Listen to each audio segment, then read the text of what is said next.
Göyçək Fatmanın nağılı. Biri vardı, biri yoxdu. Allahın bəndəsi çox idi, bir kişi ilə bir arvad vardı.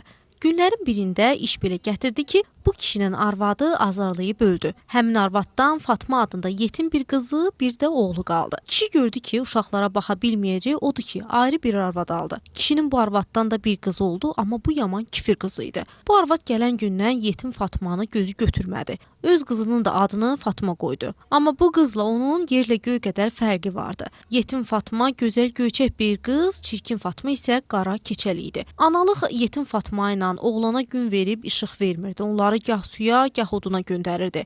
Evdə qarabaş kimi işlədirdi. Günlərin birində arvad iki ayağını bir başmağa diriyib ərinə dedi: "Kişi, əgər bu uşaqları aparıb azdırmasan, səninlə yaşamayacağam.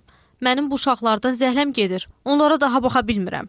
Kişi nə qədər yalvar yapış elədi ki, ay arvad, insafın olsun, mən bu tifilləri hara azdırım, yazıqdılar, gedirlər meşədə qurd-quş yeyər. Arvadın isə tərsi tutmuşdu. Elə təkrarlayıb durdu ki, əgər azdırmasan gününü qara eləyəcəm. Kişi çox götür-qoy elədi, gördü ki, ayrı əlacı yoxdur. Fatma ilə oğlunu götürüb getdi meşəyə. Uşaqlarını aldadıb dedi: "Balalarım, siz moruq, çiyələk yığa-yığa gedin dərənin dibinə, mən də bu tərəfdən biraz odun qırım, axşamüstü gəlib sizi də götürərəm gedərik." Uşaqlar atalarının sözünə inandılar. Moruq, çiyələk yığa-yığa lap meşənin sıx yerinə çatdılar. Sizə kimdən deyim? Kişidən. Kişi uşaqları aldadıb bu tərəfdən ağlaya-ağlaya kör peşman qayıtdı evə.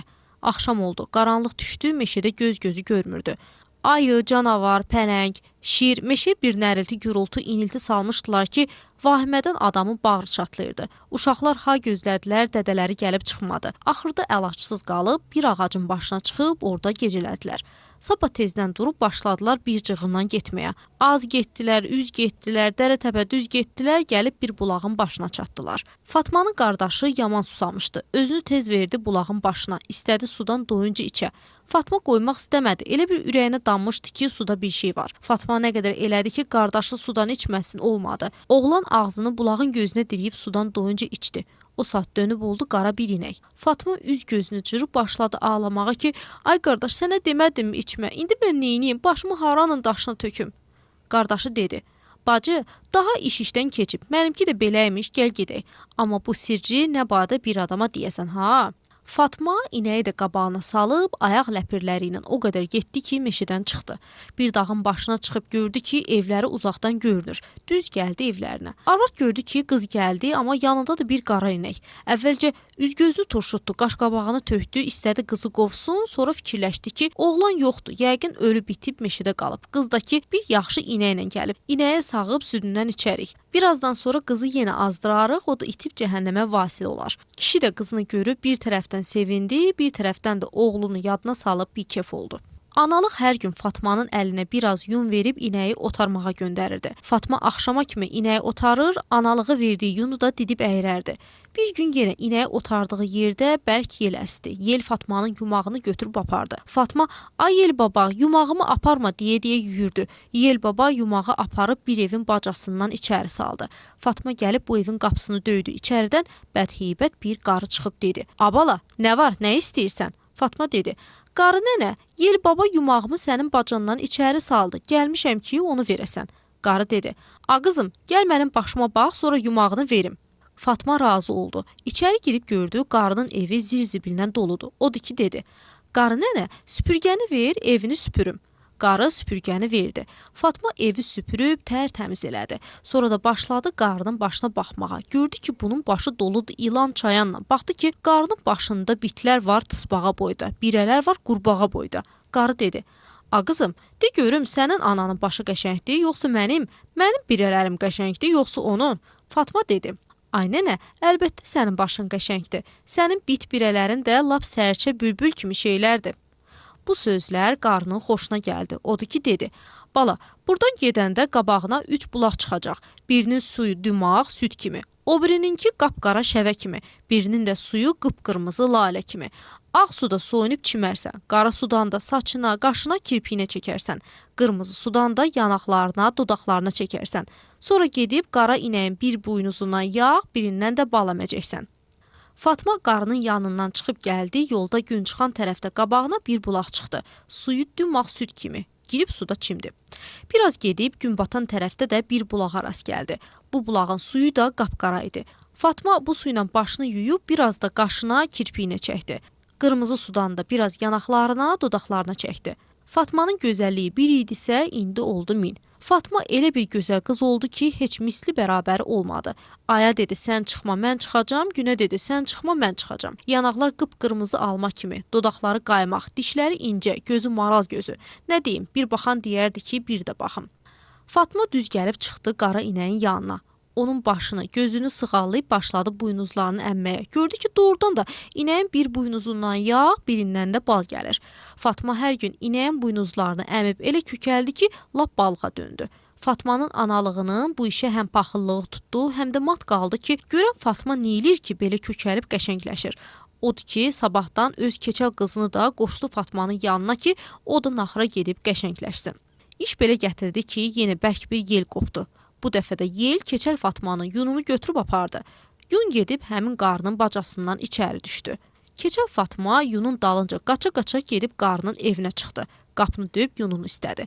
Qarı qızı içəri çağırıb dedi: "A qızım, gəl başımı bitlə, sonra yununu verim." Qız qarının başına baxıb gördü ki, bit birəklə doludur. Tüpürüb geri çəkildi. Qarı dedi: "A qızım, mənim başım təmizdir, yoxsa sənin ananın?" Qız dedi: "Allah vurmuşdu səni. Başın ilan qurbağa ilə doludur. Əlbəttə anamın başı yaxşıdır." Qarı bir altdan yuxarı baxıb dedi: "A qızım, sən ki belə dedin, ala yununu verirəm. Amma buradan gedəndə qabağına 3 bulaq çıxacaq. Birinin suyu qara, birinin suyu ağ, o birininki də qırmızı. Sən əvvəlcə qara suya girib çimərsən. Sonra ağ suyla başını yuyub biraz da qaşına, kirpiyinə, qırmızı sudan da alnına sürtərsən. Sonra da qara inəyin döşlərinə əmərsən." Qız qarının yanından çıxıb yolda qara suyla çimdi, ağ sudan qaşına, kirpiyinə çəkdi, qırmızı sudan da alnına sürtdü. Əvvəldən də bir şey olmayan keçəl Fatma dönüb oldu qara qul. Hər yeri oldu qapqara kömür kimi. Bircə dişləri, gözləri ağarırdı. Keçəl Fatmanın heç nədən xəbəri yox idi. Gəlib inəyin əmcəyini ağzına salıb başladı sormağa. Gördü ki, ağzına irin gəlir. Tez başladı inəyin o biri məməsini əmməyə, gördü ki, bundan da qan gəlir. Durub kör peşman evlərinə gəldi. Anası qızına baxan kimi əllərini 2 dizinə vurub dedi: "Buy başıma gələnlər, ay qız sənə nə oldu ki, bu günə düşdün?" Qız başına gələni anasına söylədi. Daha iş işdən keçmişdi. O gündən keçəl Fatmanı anası evdən heç yana buraxmadı. Amma Göyçə Fatma hər gün inəyi aparıb otarar, özü də günü-gündən qəşəngləşirdi. Analıq gördü ki, Fatma inəyi otarmağa apardıqca yaxşılaşır. Odur ki, bir gün biraz quru yuxa bişirib paltarının altından kürəklərinə qoydu. Əri evə gələndə yeri yıxılıb, arxası üstə o üzə bu üzə çökürdü. Arvad tərpəndikcə yuxalar xırxaxırla qırılırdı. Arvad ufuldana dedi: "A kişi, görürsənmi nə bəh azarlamışam? Ölürəm, mənə bir əlac." Kişi dedi: "Arvad, sənin dərmanın nədir de tapım." Arvad dedi: "Mənim dərmanım qara inəyin ətidir. Onu kəsib ətini mənə yedirtsən, yaxşı olacam." Kişi əvvəlcə inəyi kəsmək istəmədi, amma arvad əl çəkmədi ki, çəkmədi. Kişi axırda inəyi kəsdi. Göyçə Fatma gördü ki, inəyi kəsdilər, qaldı məəttəl ki, indi nə yeyəcək, acından öləcək. Durub getdi, həmin qoca qarının yanına əhvalatı ona söylədi. Qarı dedi: "Qızım, eybi yoxdur. Qoy inəyi kəssinlər. Sən onun ətindən yeməzsən, qoy onlar yesinlər. Sonra xəlvətçi onun bütün sümüklərini torbaya yığıb gətirərsən mənim yanıma. Qorxma, qardaşın indi də xoruz cildinə düşəcək." Fatma qarının yanından gəlib o dediyi kimi elədi. İnəyin ətindən yemədi. Onsuz da analığı heç ona ət də vermədi. Bəli, Fatma inəyin sümüklərini irili xırdalı yığıb bir torbaya doldurdu, xəlvətcə düz gətirdi qarının evinə. Qarı yekə bir quyu qazıb sümükləri bastırdı ora. Üstünü torpaqlayıb qıza dedi: "Bala, qorxma, bu sümüklərdən nə istəsən o saat hazır olacaq." Qız durub evlərinə gəldi. 1-2 gündən sonra padşahın böyük oğlunun toyuydu. Hamını çağırmışdılar. Fatmanın analığı da keçəl qızını geyindirib keçindirib toya gedirdi. Göyçə Fatma da analığına yalvar yaxar elədi ki, toya onu da aparsınlar. Analığı qoymadı ki, qoymadı, dedi: "Bircə sənin yerin əski idi, qaxıl otur yerində, onsuz da sənin paltarın nə gəzir ki, geyinib gedəsən." Analıq bir çanaq darını yerə töküb bir boş cam qoydu, dedi: "Mən gələnə kimi bu darını yığarsan çanağa, bu camı da göz yaşından doldurarsan. Əgər dediklərimi eləməsən, vay sənin gününə." Fatma qaldı mat-məttəl ki, neyləsin. Analığı gedən kimi kör peşman daban alıb düz gəldi qarının yanına, analığının tapşırdığı işləri söylədi. Qarı dedi: "Qızım, qorxma, bu işlər mənim əlimdə su içimi kimi bir şeydir. Qarı qıza bir çanaq darı verdi, bir camda duzlu şorsu. Dedi, apar bu darını tök analığının darı çanağına. Duzlu suyu da tök cama. Elə bilsin ki, ağlayıbsan gözünün yaşıdır. Qaldı yerə tökülən darılara. Toyuq cücələri burax, qoy darını dənləyib qurtarsınlar. Qarı bu sözləri qıza deyəndən sonra onu götürüb gəldi inəyin sümüyünü basdırdığı yerə. Quyunun ağzını açıb dedi, ey qara inək, səndən bir qəşəng padşahənə libas, bir də bir qızıl başmaq istəyirəm ki, Fatma geyinib getsin toya. O saat bir də gördülər ki, bu şeylər hazır oldu. Qarı qıza bir torba kişmiş, bir torba da kül verib dedi. Qızım, bu paltarları, qızıl başmağı geyib torbaları da götürüb gedərsən toya. Orada səni analığın tanımayacaq, toyda səni də oynadacaqlar. Sən oynayanda camaatın üstünə kişmiş tökərsən, analığının üzünə kül. Sonra tez qayıdıb gələrsən evə, paltarını soyunub oturarsan. Bəli, Fatma zərziba ilə tikilmiş paltarı geyib, qızıl başmağı ayağına taxıb döndü Huri mələyə. Getdi toya, hamı bu gözəllikdə qızı görüb mat qaldı. Fatma oynaya-oynaya adamların qabağına getdikcə hamının qucağına kişmiş töküb analığının gözünə kül səpdi. Sonra toydan çıxıb tələsik qayıtdı evə. Yolda çaydan hoppanıb keçəndə başmağının bir tayı ayağından çıxıb düşdü suya. Tələsdiyindən başmağı qoyub qaçdı. Həmin gün demə padşahın oğlu ova çıxıbmış. Qaydan baş yolda atını çayda sulamağa gətirdi. At dodağını suya vurub geri çəkildi. Padşahın oğlu əyilib suya baxdı, gördü ki, suda bir tay qızıl başmaq var, tez çıxardıb özü ilə gətirdi. Bu tərəfdən də Fatma gəlib paltarını soyunub gizləndi. Analığı qaşqabaqlı gəldi evə. Fatma dedi, ana, bir söylə görüm toyda nə oldu, necə keçdi? Arvad dedi, heç nə olacaq? Bir qara gününün biri oynayanda hamının qabağına kişmiş tökdü, bizim qabağımıza kül atdı. Bunları burada qoyaq, görək padşahın oğlu başmağı neylədi? Başmaq o qədər qəşəng idi ki, heç padşahın xəzinəsində də beləsi yox idi. Padşahın oğlu başmağı öz lələsinə verib dedi, apar bu başmağı şəhər-bəşər, kənd-bəkənd axtar, hansı qızın ayağına olsa gərək onu alam. Lələ hər yeri gəzdi, bütün kəndləri, şəhərləri ələk-vələk elədi, başmaq heç kimin ayağına olmadı. Axırda xəbər alırlar ki, bu başmağı ayağına taxmamış kim qaldı?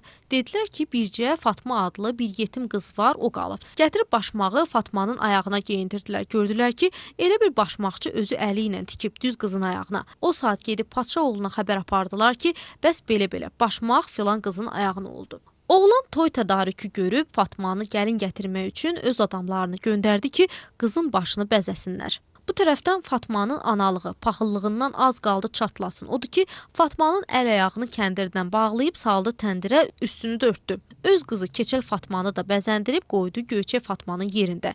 Yengələr, sağdışlar, solduşlar gəldilər ki, qızın başını bəzəyib gəlin aparsınlar, gördülər ki, qız o qız deyil. Dedilər, ay balam, bu qız niyə belə qaralıb? Qızın anası isə deyib durdu ki, elə həmin Göyçək Fatmadır. O günün altında durub gün qaraldıb. Yengə tez başmağı gətirib qızın ayağına taxdı, gördü yox, olmadı. Öz-özünə fikirləşdi ki, axı bu qız mən gördüyüm qız deyil. Bunu bəzəyib aparsaq, padşahın oğlu nə deyər?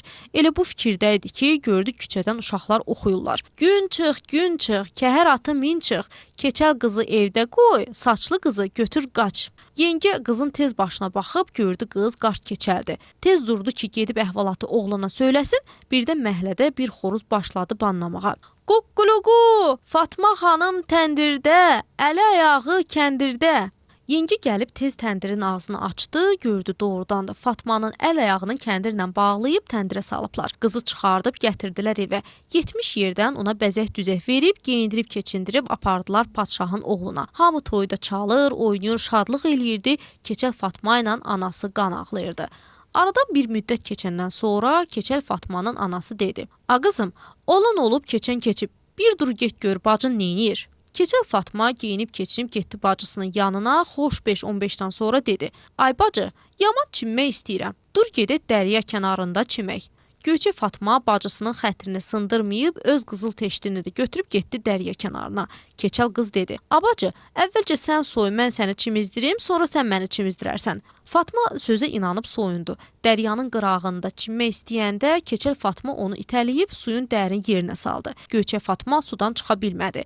Keçəl qız Fatmanın paltarını geyinib oğlanın evinə gəldi. Axşam oldu, qız üz-gözünü gizlədə-gizlədə bir təhər gecəni saldı. Yatmaq vaxtı gələndə oğlan gördü ki, Fatmanın saçı heç əlinə dəymir. Odur ki, dedi, "Ay Fatma, sənin saçın heç gözümə dəymir." Qız dedi, "Başımı yumuşam deyə yığılıb bir yerə, sabah quruyar, yenə uzanar." Sabah açıldı, oğlan atına minib dəryanın kənarı ilə gedirdi. Bir də gördü ki, bir balıqçı toru nə qədər çəkirsə sudan çıxara bilmir. Oğlan atdan düşüb balıqçıya kömək elədi. Bir təhər toru çəkib sudan çıxartdılar. Bir də gördülər ki, tora bir balıq düşüb əjdaha boyda. Tez balığın qarnını yardılar. Oğlan gördü ki, budur Göyçə Fatma balığın qarnında. Tez qızı çıxarıb bir şeyə büküb evə gətirdi. Fatma başına gələn əhvalatı başdan ayağa ərinə danışdı. Oğlan o saat əmr elədi ki, bir dəli qatır gətirsinlər. Keçəl Fatmanı qatırın quyruğuna bağlayıb dağda daşda sürüdülər. Keçəl Fatmanın hər tikəsi bir dərədə qaldı. Sonra Göyçək Fatma ilə padşahın oğlu kef çəkib dövran keçirdilər. Göydən 3 alma düşdü. Biri mənim, biri sənin, bir də nağıl söyləyənin.